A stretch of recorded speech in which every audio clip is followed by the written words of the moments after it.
আসসালামু আলাইকুম। আপনারা আছেন পাঠশালা 365 এর সঙ্গে।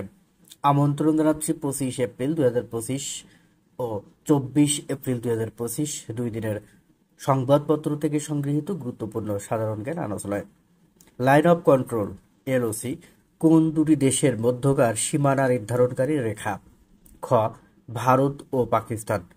লাইন অফ কন্ট্রোল এলওসি কোন দুটি দেশের মধ্যকার সীমানা নির্ধারণকারী রেখা? খ. ভারত ও পাকিস্তান। ভারত ও পাকিস্তানের মধ্যে সিমলা চুক্তি কখন স্বাক্ষরিত হয়? ঘ. 1972 সালে। ভারত ও পাকিস্তানের মধ্যে সিমলা চুক্তি কখন স্বাক্ষরিত হয়? 1972 সালে।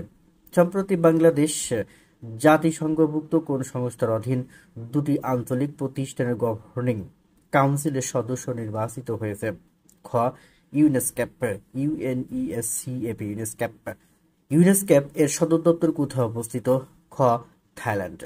ইউনেস্কেপের সদর দপ্তর অবস্থিত থাইল্যান্ডে। আন্তর্জাতিক বাণিজ্যে গুরুত্বপূর্ণ নৌপথ ও সুয়েজ খালের নির্মাণ কাজ কখন শুরু হয়? খ. 1859 সালে। আন্তর্জাতিক বাণিজ্যে গুরুত্বপূর্ণ নৌপথ ও সুয়েজ খালের নির্মাণ কাজ শুরু হয় 1859 সালে। বিশ্বের সবচেয়ে ছোট বাণিজ্যিক বিমানবন্দরটি কোন দেশে অবস্থিত? খ. জিব্রাল্টার। বিশ্বের সবচেয়ে ছোট বাণিজ্যিক বিমানবন্দরটি অবস্থিত জিব্রাল্টার। রয়টার্স কোন দেশভিত্তিক সংবাদ সংস্থা? ঘ. যুক্তরাজ্য। রয়টার্স হল যুক্তরাজ্য ভিত্তিক সংবাদ সংস্থা। নোবেলজয়ী জি মার্কনি নিচের কোনটির সফল উদ্ভাবক হিসেবে পরিচিত? খ. রেডিও। নোবেলজয়ী জি মার্কনি নিচের কোনটির সফল উদ্ভাবক হিসেবে পরিচিত? খ. রেডিও। বিশ্ব ব্যাংকের প্রতিবেদন অনুযায়ী বর্তমানে দেশে অতি দারিদ্র্যের হার কত? ঘ. 7.70%। বিশ্ব ব্যাংকের প্রতিবেদন অনুযায়ী বর্তমানে দেশে অতি দারিদ্র্যের হার 7.70%। বিশ্ব ব্যাংকের ক্রয় ক্ষমতা সমতা পিপিপি অনুসারে দৈনিক কত ডলারের কম আয়কারী অতি দরিদ্র হিসেবে বিবেচিত হয়? খ. 2.15 মার্কিন ডলার। বিশ্ব ব্যাংকের ক্রয় ক্ষমতা সমতা পিপিপি অনুসারে দৈনিক কত ডলারের কম আয়কারী অতি দরিদ্র হিসেবে বিবেচিত হয়? খ. 2.15 মার্কিন ডলার। সম্প্রতি প্রধান উপদেষ্টা ডক্টর মোহাম্মদ ইউনূস কোন বিশ্ববিদ্যালয়ে 3.0 তত্ত্বের উপর বক্তৃতা প্রদান করেন? খ. কাতার বিশ্ববিদ্যালয়। সম্প্রতি প্রধান উপদেষ্টা ডক্টর মোহাম্মদ ইউনূস কোন বিশ্ববিদ্যালয়ে 3.0 তত্ত্বের উপর বক্তৃতা করেন? খ. কাতার বিশ্ববিদ্যালয়। ভারত শাসিত কাশ্মীরের রাজধানীর নাম কি? খ. শ্রীনগর। ভারত শাসিত কাশ্মীরের রাজধানীর নাম হল শ্রীনগর। দেশের টেলিযোগাযোগ খাতের নিয়ন্ত্রক সংস্থা কোনটি? ঘ. বিটিআরসি। দেশের টেলিযোগাযোগ খাতের নিয়ন্ত্রক সংস্থা হল বিটিআরসি। টেস্ট ক্রিকেটে অর্ধশতাধিক সেঞ্চুরি করা একমাত্র ক্রিকেটার কে? ঘ. শচীন টেন্ডুলকার। টেস্ট ক্রিকেটে অর্ধশতাধিক সেঞ্চুরি করা একমাত্র ক্রিকেটার হল শচীন টেন্ডুলকার। সর্বশেষ বছরে 2024 সাল দেশের কোন খাতে সবচেয়ে বেশি বিদেশি বিনিয়োগ এসেছে? গ. ব্যাংকিং খাত। সর্বশেষ বছরে 2024 সালে দেশের কোন খাতে সবচেয়ে বেশি বিদেশি বিনিয়োগ এসেছে? ব্যাংকিং খাতে। সিন্ধু পানি চুক্তি কোন কোন দেশের মধ্যকার আন্তর্জাতিক চুক্তি? ঘ. ভারত ও পাকিস্তান। সিন্ধু পানি চুক্তি কোন কোন দেশের মধ্যকার আন্তর্জাতিক চুক্তি? ঘ. ভারত ও পাকিস্তান। বিশ্বব্যাংকের মধ্যস্থতায় কখন সিন্ধু পানি চুক্তি স্বাক্ষরিত হয়? ঘ. 1960 সালে। বিশ্ব ব্যাংকের মধ্যস্থতায় কখন সিন্ধু পানি চুক্তি স্বাক্ষরিত হয়? 1960 সালে। আন্তর্জাতিক শ্রম সংস্থা আইএলও এর সদর দপ্তর কোথায় অবস্থিত? খ. জেনেভা সুইজারল্যান্ডে। আন্তর্জাতিক শ্রম সংস্থা আইএলও এর সদর দপ্তর অবস্থিত খ. Geneva Switzerland. সম্প্রতি বাংলাদেশ ডেভেলপমেন্ট আপডেট প্রতিবেদন প্রকাশ করে বিশ্বব্যাংক।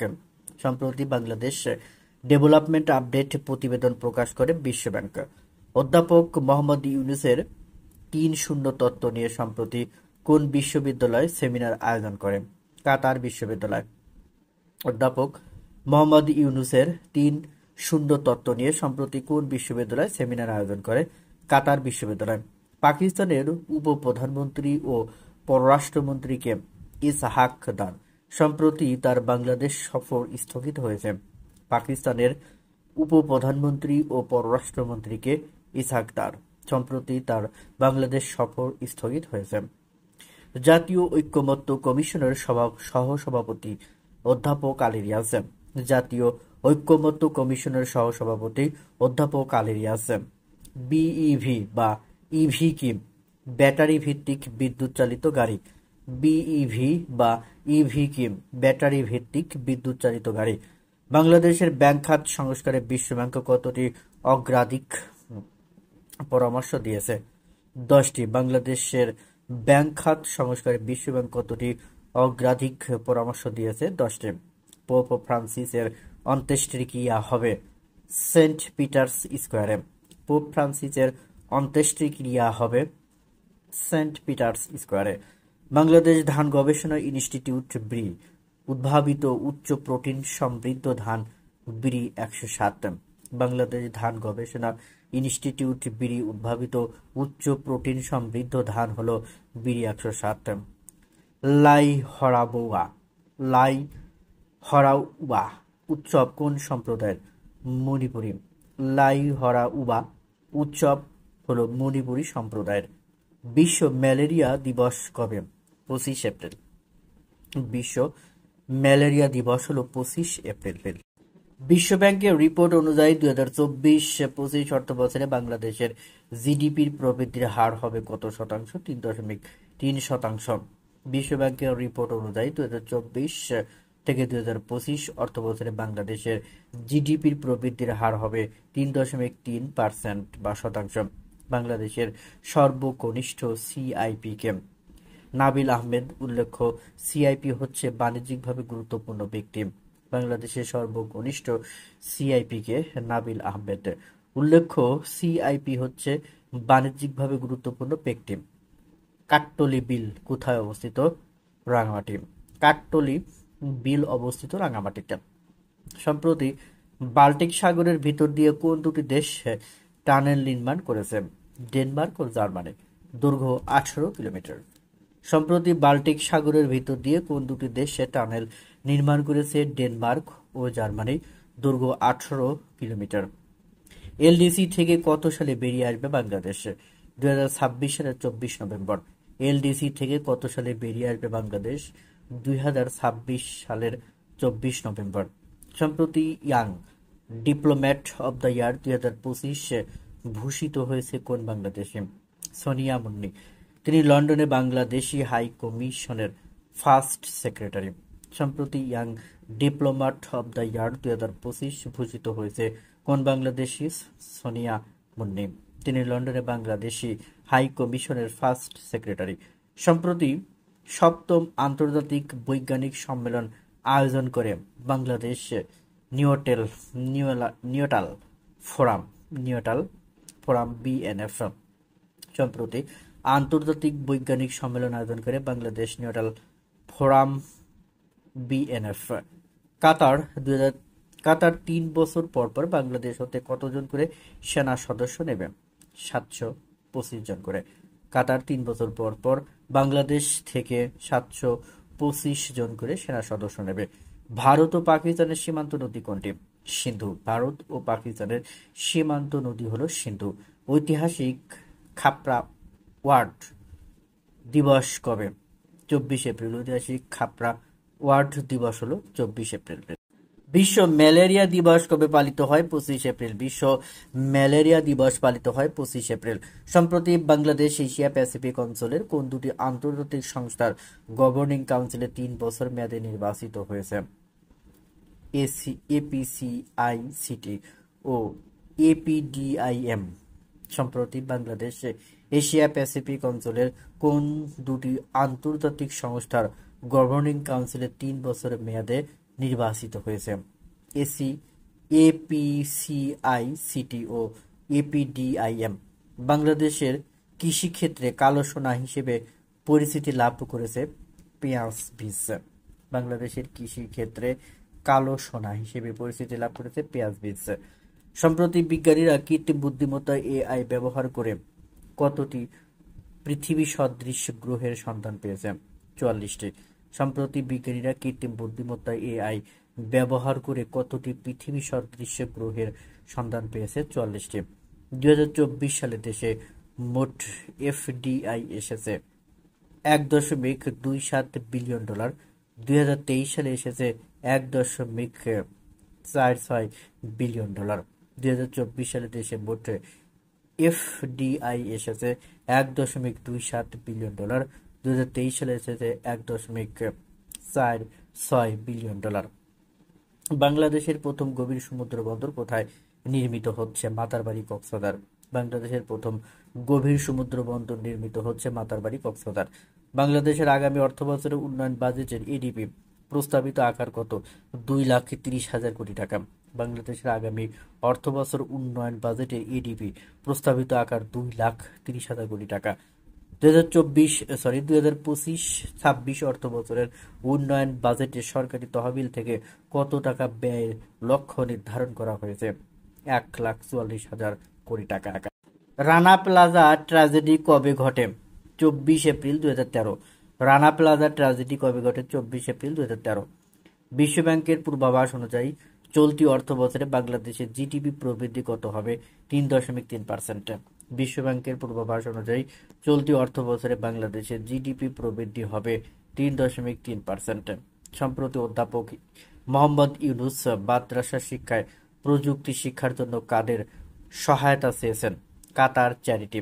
সম্প্রতি অধ্যাপক মোহাম্মদ ইউনূস মাদ্রাসা শিক্ষায় প্রযুক্তি শিক্ষার জন্য কাদের সহায়তা চেয়েছেন? কাতার চ্যারিটি।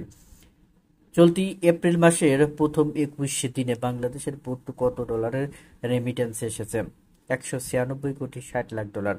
চলতি এপ্রিল মাসের প্রথম 21 দিনে বাংলাদেশে মোট কত ডলারের রেমিটেন্স এসেছে? $196,60,00,000। সম্প্রতি ডিজিটাল আইন লঙ্ঘনের অভিযোগে ইইউ অ্যাপল ও মেটাকে কত ইউরো জরিমানা করেছে? 700 মিলিয়ন ইউরো। সম্প্রতি ডিজিটাল আইন লঙ্ঘনের অভিযোগে ইউরোপীয় ইউনিয়ন অ্যাপল ও মেটাকে কত ইউরো জরিমানা করেছে? 700 মিলিয়ন ইউরো। ভারত ও পাকিস্তানের মধ্যে সিন্ধু পানি চুক্তি কবে স্বাক্ষরিত হয়? 1960 সালে। মধ্যস্থতা করে বিশ্বব্যাংক। ভারত ও পাকিস্তানের মধ্যে সিন্ধু পানি চুক্তি কবে স্বাক্ষরিত হয়? 1960 সালে। মধ্যস্থতা করে বিশ্বব্যাংক। আইএমএফ এর পূর্বাভাস অনুযায়ী এবছর যুক্তরাষ্ট্রের অর্থনৈতিক প্রবৃদ্ধি কমে কত হবে? 1.18%। পূর্বাভাস অনুযায়ী বৈশ্বিক গড় জিডিপি প্রবৃদ্ধি হবে 2.8%।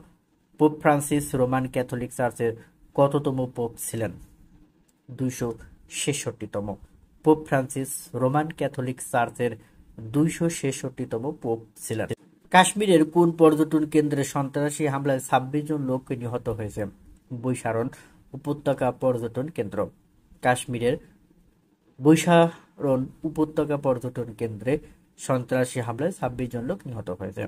2019 সালে কাশ্মীর অঞ্চলে আত্মপ্রকাশ করা সশস্ত্র গোষ্ঠীর নাম কি? TRF, the resistance front. 2019 সালে কাশ্মীর অঞ্চলে আত্মপ্রকাশ করা সশস্ত্র গোষ্ঠীর নাম হলো TRF, the resistance front. Bharat সম্প্রতি কোন নদীর পানি চুক্তি স্থগিত ঘোষণা করেছে? সিন্ধু নদ। ভারত সম্প্রতি কোন নদীর পানি চুক্তি স্থগিত ঘোষণা করেছে? সিন্ধু নদ। পাকিস্তানের পররাষ্ট্রমন্ত্রীকে ইসহাক ডার। পাকিস্তানের পররাষ্ট্রমন্ত্রী ইসহাক ডার বাংলাদেশকে কত টাকা ঋণ দিচ্ছে বিশ্বব্যাংক? $85 কোটি। বাংলাদেশকে $85 কোটি ঋণ দিচ্ছে বিশ্বব্যাংক। জর্ডানের সবচেয়ে সোচ্চার বিরোধী দলটির নাম কি? মুসলিম ব্রাদারহুড। জর্ডানের সবচেয়ে সোচ্চার বিরোধী দলটির নাম হলো মুসলিম ব্রাদারহুড। 2 দিনব্যাপী আন্তর্জাতিক জ্বালানি সম্মেলন কোথায় অনুষ্ঠিত হচ্ছে? লন্ডন এবং যুক্তরাষ্ট্র। 2 দিনব্যাপী আন্তর্জাতিক জ্বালানি সম্মেলন কোথায় অনুষ্ঠিত হচ্ছে? লন্ডন, যুক্তরাষ্ট্র। শেক্সপিয়র কত সালে মৃত্যুবরণ করেন? 1616 সালে। শেক্সপিয়র 1616 সালে মৃত্যুবরণ করেন। ভ্যাটিকান সিটির প্রবীণ ও সর্বোচ্চ ধর্মগুরু পোপ ফ্রান্সিস মারা যান কবে? 21 এপ্রিল 2025। ভ্যাটিকান সিটি প্রবীণ ও সর্বোচ্চ ধর্মগুরু পোপ ফ্রান্সিস মারা যান 21 এপ্রিল 2025। ক্যামেরলেঙ্গা কি? পোপের পরবর্তী মর্যাদাপূর্ণ পদ। ক্যামেরলেঙ্গা হলো পোপের পরবর্তী মর্যাদাপূর্ণ পদ। টাইম ম্যাগাজিন 2025 এর শীর্ষ 100 প্রভাবশালী তালিকায় অধ্যাপক ইউনুস কোন বিভাগে স্থান পেয়েছেন? লিডার বা নেতা। বোয়িং কোন দেশভিত্তিক উড়োজাহাজ নির্মাতা প্রতিষ্ঠান? যুক্তরাষ্ট্র। বোয়িং হলো যুক্তরাষ্ট্র ভিত্তিক উড়োজাহাজ নির্মাতা প্রতিষ্ঠান। দেশের কয়টি অর্থনৈতিক অঞ্চলের পরিকল্পনা বাতিল করা হয়েছে? 10টি। দেশের 10টি অর্থনৈতিক অঞ্চলের পরিকল্পনা বাতিল করা হয়েছে। 2024-25 অর্থবছরে সিএসআর ব্যয় শীর্ষ ব্যাংক কোনটি? Mercantile bank. 2024-25 অর্থবছরে সিএসআর ব্যয় শীর্ষ ব্যাংক কোনটি? Mercantile bank. সম্প্রতি কোন দেশে ইসরায়েলিদের প্রবেশ নিষিদ্ধ করে পার্লামেন্টে আইন পাশ করা হয়েছে? মালদ্বীপ। সম্প্রতি মালদ্বীপে ইসরায়েলিদের প্রবেশ নিষিদ্ধ করে পার্লামেন্টে আইন পাশ করা হয়েছে। শহীদ আনোয়ারা উদ্যান ঢাকার কোথাও অবস্থিত? ফার্মগেটে। শহীদ আনোয়ারা উদ্যান ফার্মগেটে অবস্থিত। বিশ্বব্যাংকের পূর্বাভাস অনুযায়ী 2025 সালে বাংলাদেশে অতি দারিদ্র্যের হার কত হতে পারে? 9.3%। বিশ্বব্যাংকের পূর্বাভাস অনুযায়ী 2025 সালে বাংলাদেশে অতি দারিদ্র্যের হার হতে পারে 9.3%। বিশ্বব্যাংকের পূর্বাভাস অনুযায়ী বাংলাদেশে 2025 সালে অতি দরিদ্র হতে পারে আরও 30 লাখ মানুষ। আইএমএফ এর ঋণের চতুর্থ ও পঞ্চম কিস্তি বাংলাদেশের পাওয়া নির্ভর করছে মুদ্রা বিনিময় হার বাজার ভিত্তিক করার উপর। 4 দিনের কাতার সফর শেষ করে প্রধান উপদেষ্টা রোমে যাবেন পোপের অন্ত্যেষ্টিক্রিয়া অনুষ্ঠানে যোগ দিতে। ভারতের নেওয়া বিভিন্ন পদক্ষেপের পাল্টা হিসেবে পাকিস্তান ভারতের নাগরিকদের ভিসা বাতিল, ভারতের জন্য পাকিস্তানের আকাশসীমা ব্যবহার নিষিদ্ধ সহ বিভিন্ন পদক্ষেপ নিয়েছে। 1960 সালে বিশ্বব্যাংকের মধ্যস্থতায় সিন্ধু পানি চুক্তি স্বাক্ষর করেন জওহরলাল নেহরু ও আইয়ুব খান। 1960 সালে বিশ্বব্যাংকের মধ্যস্থতায় সিন্ধু পানি চুক্তি স্বাক্ষর করেন জওহরলাল নেহরু ও আইয়ুব খান। পেহেলগাঁও অবস্থিত ভারত নিয়ন্ত্রিত কাশ্মীরে। রাজশাহী কেন্দ্রীয় কারাগারে খাপড়া ওয়ার্ড হত্যাকাণ্ড ঘটে 1950 সালে 24 এপ্রিল। রাজশাহী কেন্দ্রীয় কারাগারে খাপড়া ওয়ার্ড হত্যাকাণ্ড ঘটে 1950 সালে 24 এপ্রিল। পোপ ফ্রান্সিসের মৃত্যুতে বাংলাদেশ ঘোষণা করেছে 24 এপ্রিল থেকে 26 এপ্রিল পর্যন্ত 3 দিনের রাষ্ট্রীয় শোক। রানা প্লাজা ট্র্যাজেডি ঘটে 2013 সালের 14 এপ্রিল। নবজাতকের গোড়ালির রক্ত পরীক্ষায় নির্ণয় হয় 29 রোগ। নবজাতকের গোড়ালির রক্ত পরীক্ষায় নির্ণয় হয় 29 রোগ। ভারতের জম্মু কাশ্মীরে সন্ত্রাসী হামলায় 26 জন পর্যটক নিহত হয় 22 এপ্রিল। কাশ্মীরে বন্দুকধারীদের গুলিতে পর্যটক নিহতের জেরে ভারত পাকিস্তানের বিরুদ্ধে 5 ধরনের পদক্ষেপ নিয়েছে। ভারত ও পাকিস্তানের মধ্যে সিন্ধু পানি চুক্তি স্বাক্ষরিত হয় 1960 সালে বিশ্বব্যাংকের মধ্যস্থতায়। ভারত ও পাকিস্তানের মধ্যে গুরুত্বপূর্ণ স্থল সীমান্ত আটারি ওয়াঘা সীমান্ত। বাংলাদেশের পণ্য রপ্তানির ক্ষেত্রে অপ্রচলিত সবচেয়ে বড় বাজার কোনটি? জাপান। বাংলাদেশের পণ্য রপ্তানির ক্ষেত্রে অপ্রচলিত সবচেয়ে বড় বাজার হলো জাপান। দেশে প্রথমবারের মতো বাংলা ডোমেইন ইমেইল ব্যবহার চালু হয় কবে? 15 এপ্রিল 2025। বাংলাদেশ নারী ক্রিকেট দল কতবারের মতো ওয়ানডে বিশ্বকাপ খেলার যোগ্যতা অর্জন করে? 2য় বার। সম্প্রতি পারমাণবিক কর্মসূচি নিয়ে ইরান ও যুক্তরাষ্ট্রের মধ্যকার 2য় দফার বৈঠক কোথায় অনুষ্ঠিত হবে? রোম। 2025 সালের press photo of the year নির্বাচিত হয়েছে কোন ছবি? 2 হাত হারানো ফিলিস্তিনি শিশু। 2025-26 অর্থবছরে সামাজিক নিরাপত্তা খাতের কয়টি কর্মসূচিতে ভাতা বৃদ্ধি পাচ্ছে? 8টি। সম্প্রতি বিজ্ঞানীদের সন্ধানে পাওয়া নতুন রঙের নাম কি? ওলো। বর্তমানে জাতিসংঘের কতটি সক্রিয় শান্তিরক্ষা মিশনে বাংলাদেশ কাজ করছে? 10টি। চট্টগ্রাম বে টার্মিনাল নির্মাণ প্রকল্পে কোন সংস্থা ঋণ সহায়তা দেবে? বিশ্বব্যাংক। 2025 সালে অনুষ্ঠিতব্য 13তম নারী ওয়ানডে বিশ্বকাপের আয়োজক কোন দেশ? ভারত। 25 এপ্রিল 2025 আজকের এই দিনে 1859 সালের 25 এপ্রিল সুয়েজ খাল খননের কাজ শুরু হয়। 1882 সালে 25 এপ্রিল খুলনা জেলা গঠিত হয়। 1972 সালের 25 এপ্রিল বাংলাদেশকে স্বাধীন দেশ হিসেবে স্বীকৃতি দেয় লাওস। দিবস 25 এপ্রিল পালিত হয় বিশ্ব ম্যালেরিয়া দিবস। গ্রহণ করেছে যত, ঋণী তত করেছ আমায়, হে বন্ধু বিদায় কবিতাংশটি কোন গ্রন্থে পাওয়া যায়? ক. শেষ লেখা, খ. শেষের কবিতা, গ. গীতাঞ্জলি, ঘ. সেজুতি। উত্তরটি অবশ্যই কমেন্টস বক্সে জানাবেন। ধন্যবাদ সবাইকে।